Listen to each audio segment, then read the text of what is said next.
As I said, we're now going to invite Dr. J. Gormley and Professor Cyrus Tata to start their presentation on communicating the legitimacy of sentencing effectively.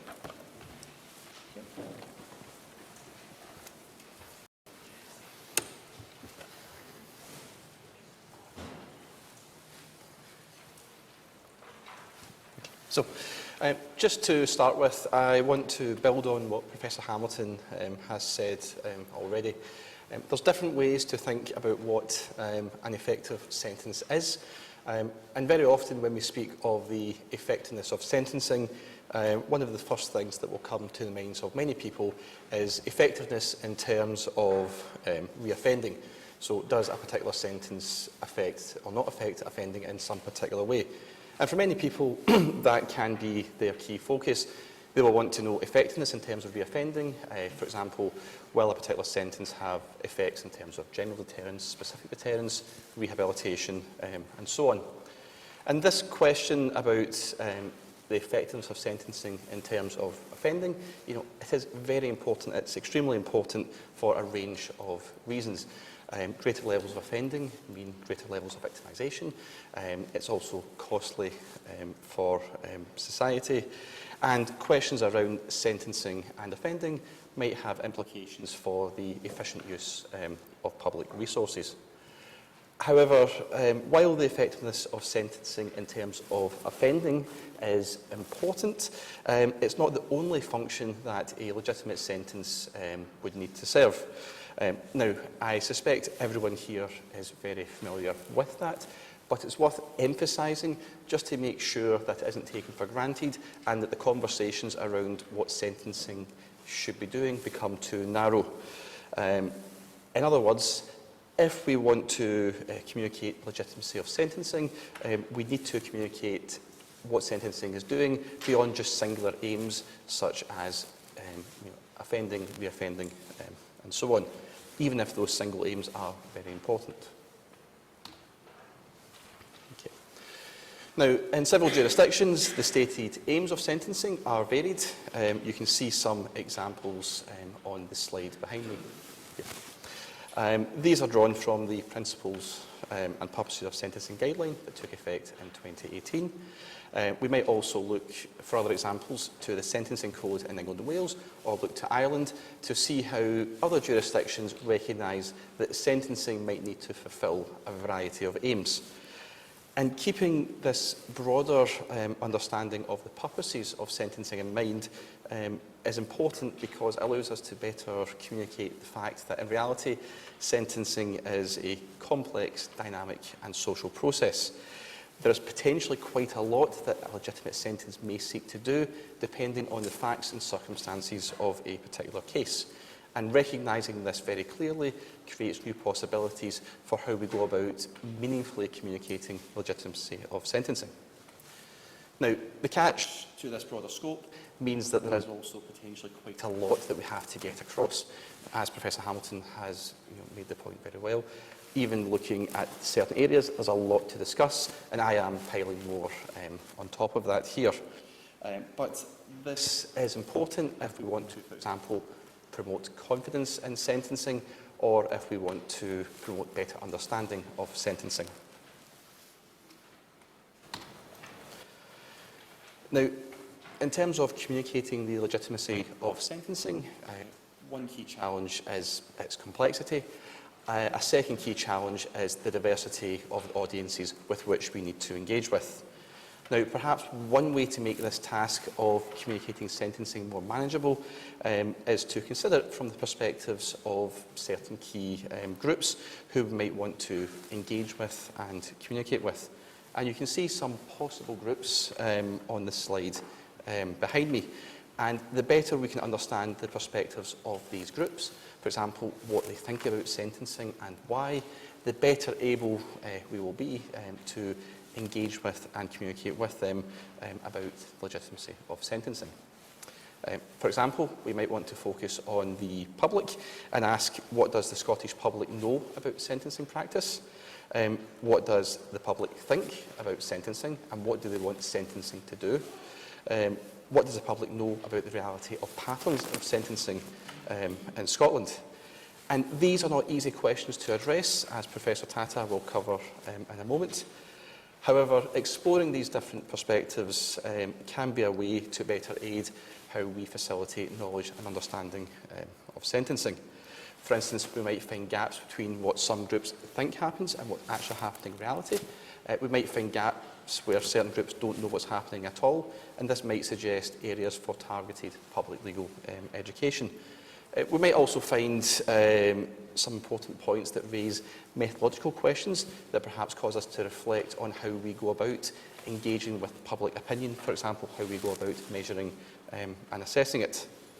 And similarly, we might focus on other perspectives such as those behind me, and we might find some of these perspectives are interconnected. For example, we might ask, what do policymakers think about public perceptions of sentencing? Do policymakers think that the public want harsher sentences, or do they think the public want something else? So a potential interconnection there that, again, it's worth exploring. Now, there's an awful lot to these various perspectives, and I can't cover it in depth here. For example, these groups I've noted behind, they're not necessarily homogeneous. There can be lots of diversity within these groups. Additionally, there can be a lot of nuance to opinions and how they're expressed. However, even just understanding this nuance better might open up new avenues for communicating sentencing better. Now, for time reasons, the rest of this presentation will just focus on public perspectives as an example. Okay. So, one question we might seek to understand is, what do the public want from sentencing? What, in the eyes of the public, would make a sentence effective? And over the last few years, I've been very privileged to have been able to carry out a significant amount of research with the public through surveys, focus groups, and so on. And the slide behind me shows some examples of what the public have said sentencing should seek to achieve. And this came up during various focus groups. And this can perhaps give us some insight into what the public want from sentencing, and perhaps what it is we want to communicate to the public about sentencing. Now, out of curiosity, are these aims behind me what you would have expected for the public to say? Yeah. So, some interesting aspects to these aims. Importantly, several of the aims the public desired from sentencing are about more than just, for example, reducing reoffending. They are about denunciation, they are about censoring wrongdoing, and they are about holding offenders to account. This is not to say that reducing offending is unimportant to the public. It's very often very important, but it's to say the public desires more from sentencing than just a singular aim. Likewise, additionally, in my research, the public were not reflexively punitive. They did not always want the harshest sentence possible. Now, this is not to say that proper punishment was unimportant to the public. It absolutely was. But again, just to emphasise the multitude of things that the public is perhaps expecting from sentencing, what they are desiring from sentencing. And perhaps one good news takeaway from this is that the aims behind me are very much compatible with the aims as noted in the Principles and Purposes guideline. So, for example, one thing we might want to communicate with the public is that sentencing is aiming to achieve the very things that they think is important. We might also want to communicate with the public how sentences are in reality achieving these aims and in what way this can be done. Now, there's a lot to this idea of a legitimate sentence that I can't go into in detail in the time here, but I just want to emphasise the complexity of sentencing, and that from a range of perspectives, a key theme is that sentencing needs to communicate that justice has been done, that wrongdoing has been censored and denounced, and that ultimately offenders have been held accountable. And to do this, we need a multi-dimensional conception of what makes a sentence effective.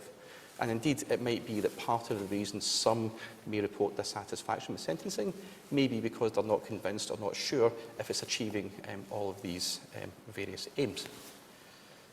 Now, I'm going to end on some of these questions and pass over to Professor Tata, who will give us the answers.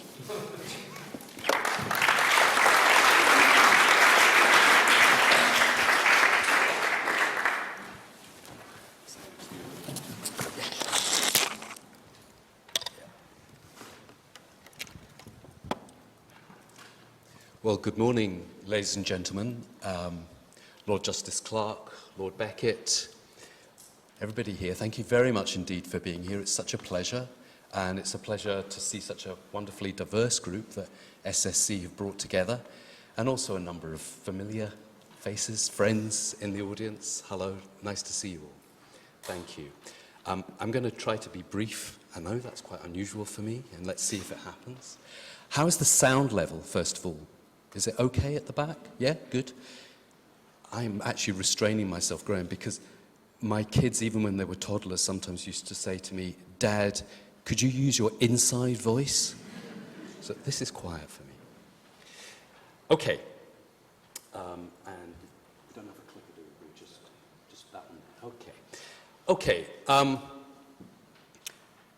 going to try and make a simple point, which is, when we're thinking about legitimacy in sentencing, it's sometimes easy to get quite depressed for all of us and feel people don't understand, that there's a lot of nonsense talked in the media and so on.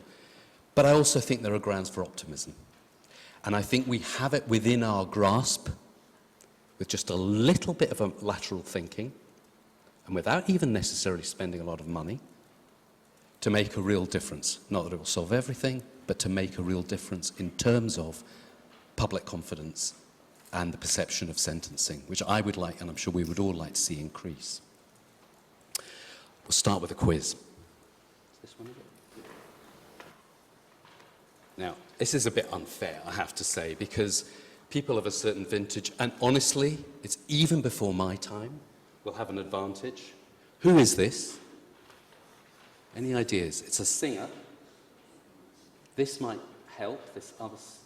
There he is again, and if you know who he is, can you name any of his hits? Anyone? Ah, David, go ahead, go on. Well done. Well, who is it first of all? I'm controlling the clock here. Who is it first of all, David? It's Ian Dury. Well done. Ian Dury of Ian Dury and the Blockheads fame. And any greatest hits that you would like to mention? Wonderful, wonderful. I have to say, when you said, and I thought I was going to have to say, hit me with your rhythm stick, but, you know. So, indeed, and reasons to be cheerful is what I would like us to think about. And as David rightly said, I think it has the subtitle, David, parts 1, 2, and 3, or just part 3. There were 3 parts, Ian Dury told us, about why there are reasons to be cheerful. So, and I want to just piggyback on that and say there are 3 elements or 3 parts that we need in order to tell a currently untapped good news story about sentencing. Most of the time we feel, well, there's good news, the drinks are coming in. Most of the time we feel, you know, it can be quite depressing. We feel like we're struggling against sensationalism, misinformation, and so on. But here, if we have these 3 elements, we can do something about it. But first of all, the nature of the problem. We've talked about the statutory objectives of the Council, and it must, under law, promote greater awareness and understanding of sentencing policy and practice. And here are just some of the pieces of work I've been doing with Jay and Rachel McPherson, who's here, and others. I just want to show you a couple of highlights, and it was referenced by the Lord Justice Clerk, that we have a report coming out very shortly, which Dr. Rachel McPherson and I worked on. She will be speaking, I think, after the break about the chapter on domestic abuse and violence. I was involved in community disposals and some of the wider questions. And I just want to note a couple of results from that, which are currently unpublished, so can't even say hot off the press because it's not been to the press yet. This is Chatham House rules, of course. This is a question. Now, we did this research in 2019. And in 2019, and which, as I say, we've repeated or we followed up, rather, in 2025, we asked for people's self-assessed knowledge. How much, in general, do you feel you know about sentences given to people convicted of crimes in Scotland? And to summarise, around 47% of people said they knew a lot or a moderate amount. 53% said they knew a little or nothing at all, 8% nothing at all. So you've kind of got a roughly 50-50 split there, with a slight majority saying they know little or nothing. This year, earlier this year, we followed up that same question. And here are the results. They're shown in, you can see 2025 is shown in light blue. And what that shows is that people saying they knew a lot or a moderate amount. In 2019, it was 47%. In 2025, it's fallen to 38%. Knowing a little or nothing at all has increased from 53% to 62%. Now, obviously that's concerning. I don't think we need to throw up our hands or despair necessarily, and I'm going to come on to what I think we can do about these things. There are many reasons why. There are multiple causes, so, I don't think that's necessarily grounds for despair, but we obviously need to tackle it. We also, well, one thing is for sure is that, and as Jay referenced earlier on, it is not the case that the members of the public in general are not interested in sentencing. Quite the contrary, they're extremely interested in it. They want to understand, and that came through time and time again in the qualitative research that we've been doing. What is really going on? I don't understand. How does this happen? And they've got views. So it's not the case they're not interested. But if we don't fill that information vacuum, that desire to know more, then they will fill it in their own ways. Here are a couple of quotes from a report I think Jay and I did. I think it happened to be about the relationship between guilty pleas and sentences, what people were saying in focus groups. And we noted that one of the most important points raised concerned unhappiness about the perceived lack of transparency in sentencing. And that what people knew of sentences was, people openly said they didn't know much and would fill that then with other media. So we have a job to do. Now, there are potential strategic responses that we could follow up, but let's look at the question of punitiveness. In 2019, most people, 31% of people, said that they thought sentences were about right in 2019. 56% said they were a little too lenient or much too lenient, and 3% thought they were too tough. That will be the criminologists in the audience. But, almost a third thinking they were about right, but clearly quite a strong feeling of too lenient. 2025, the report that will be coming out, no doubt later this year. What did we find there? Same question again. Again, 2025 is shown in light blue. And you can see, unfortunately, things are not going in the direction we would want.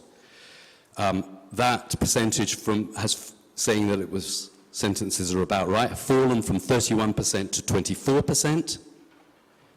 And those saying it's a little or much too lenient has increased from 56 to 60%. So we have a challenge. So the question is there a solution? What do we do about it? There are possible strategic responses. Prior to the Scottish Sentencing Council coming into existence, this would be the classic political government response, but this is perhaps unfair, but panic, essentially. See who else you can blame, do something. In the words of Yes Minister, I seem to remember Sir Humphrey saying, something must be done.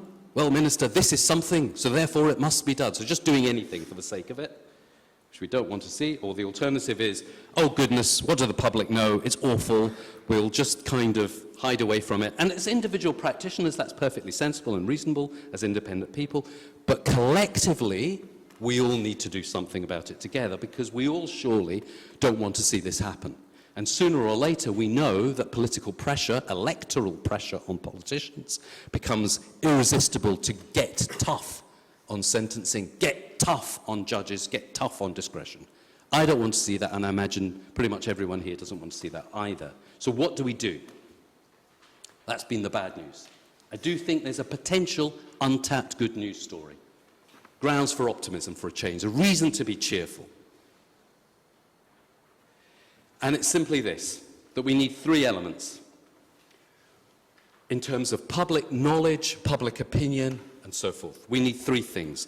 People's preference, what kind of sentence would you like to see passed in a scenario like this? As many of you will know, we've been doing, as is the case in other countries, not just asking people in general about sentencing, but here's a scenario. What do you think about that? And people start to get quite thoughtful and quite interesting when you ask them about the specifics.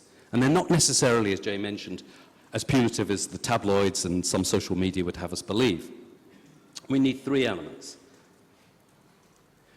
First of all, the question in a scenario, what should happen? What's your preferred sentence? What sort of sentence do you think you would like to see passed in a case like this?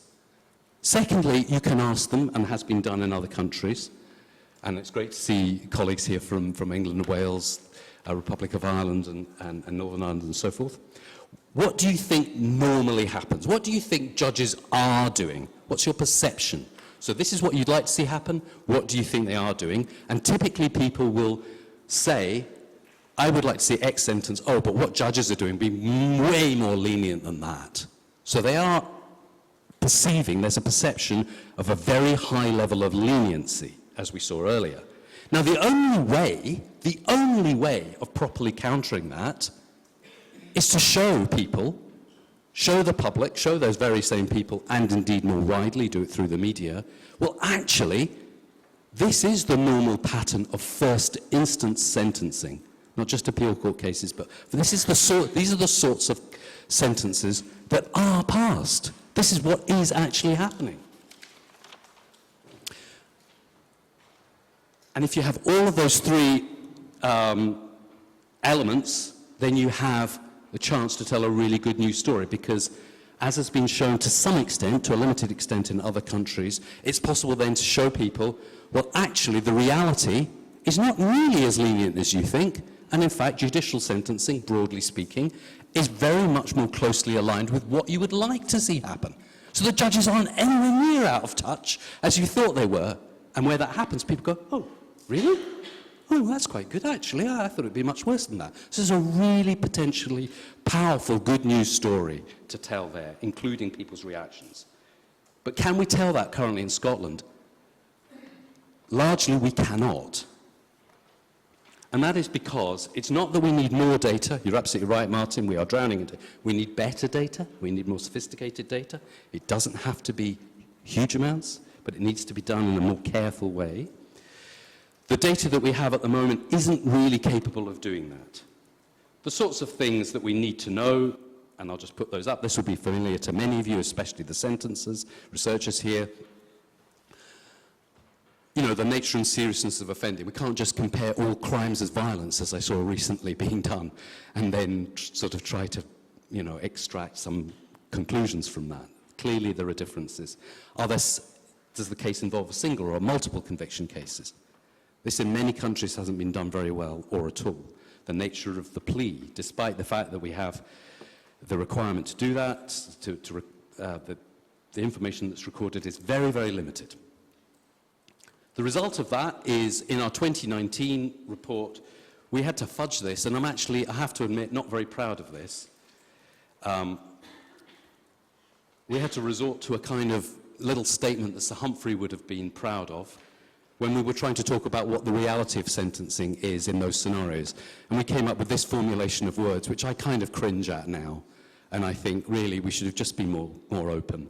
Likely sentences for these specific scenarios, in other words, the reality, we had what people preferred, we had what people expected, and then we tried to say, what do we think really happens, what actually happens? Likely for these specific scenarios have been agreed based upon sentencing data where available. It wasn't, because for all the excellent work that's done by SCTS and colleagues in Scottish Government and so on, we simply don't collect that information. We just don't have it. Where available, so it wasn't available. And the professional experience of the report authors and their consultants, I was one, there was a retired sheriff who was another. Essentially and the council secretariat, essentially what we were doing was we think that would be something like that, but we didn't really know and we couldn't really show it. However, the likely sentences should not be viewed as confirming how these or similar offences would in fact be dealt with. We just don't have a good picture of reality. What to do about it? It would be very, very difficult to completely change recording practices by different agencies, the police, the prosecution, the courts, etc. All have got their different practices. Small, agile samples of data collection will be much more powerful and don't need to be expensive. We don't need to turn around the huge institutional machinery of recording to do this. But we need these three things, as Ian Dury said, David, and as you rightly spotted, we need these three things for reasons to be cheerful. If you have those three things, what people would like to see happen, what do they think normally happens, and then patterns of the reality, you're able to then show it's not nearly as lenient as you thought. Thank you very much.